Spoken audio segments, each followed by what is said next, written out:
Hi, welcome to the Kitchen of Eden. On today's episode, we're going to be making split pea soup with leftover ham from Easter.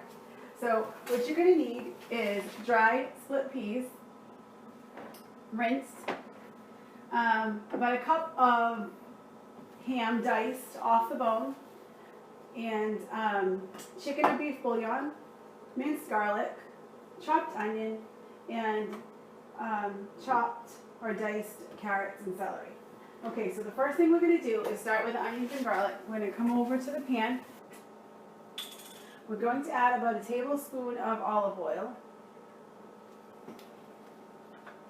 And we're going to start off with the onions.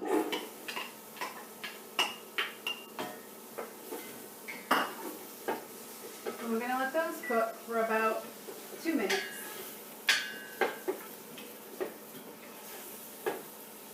I know it seems like I'm repeating my onions, garlic, and olive oil step, but it does really add a lot of flavor to the soup or whatever recipe if you start off by sauteing rather than just dumping the onion or garlic into the soup. You may see some recipes online that just say to put it all into the pot and boil, but I feel like this way in the olive oil it does give it a lot more flavor. Okay, so the onions now are golden, so we're going to add the garlic. And we're going to saute that for about a minute.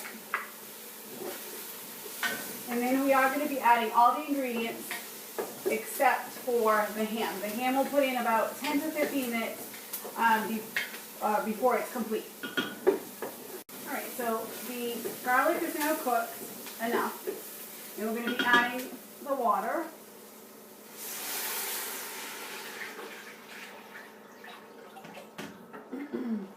And peas.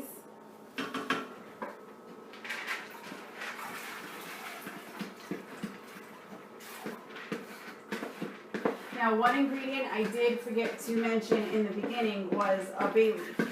I do add 1 or 2 bay leaves to the soup while it's cooking just for extra flavor. That you need to remove before you serve. So we're going to add a couple bay leaves.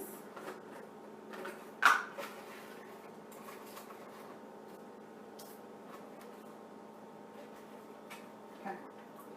Just can't forget to take those out. And then you're going to add the bouillon. And you can use, I prefer beef, but you can use beef or chicken. It doesn't really matter. It's just to give it flavor because you're not making the soup with the ham bone. And you're going to add the celery and the carrots. And you're going to want to bring this to a nice boil. You can cover it and while you're waiting for it to boil. And then once it's boiling, you want to lower the heat to a medium to lower heat depending on time. If you're strapped for time, you're going to want to keep it at about a medium for about an hour. If you have all day, you could put it simmer on low for a couple hours. So I'm going to cover it just to speed up the boiling process. And I'm going to put it all the way high just so we can get that roaring. Okay, see you in a few minutes. Alright, we're back and it probably took about 15 minutes for it to come to a boil. So it is now at a full boil, as you can see. And now we're going to lower it. I'm going to just do medium. Like I said, if you have a long while, you can put it to a slow and just let it cook for 2 or 3 hours. But I'm going to put it down to medium and we're going to let it cook for about an hour covered.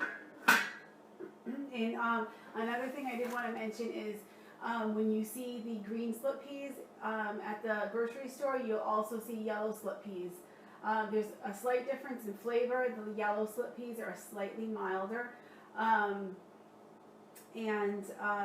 So you might want to, if you don't like the strong flavor of peas, you could go with the yellow split peas.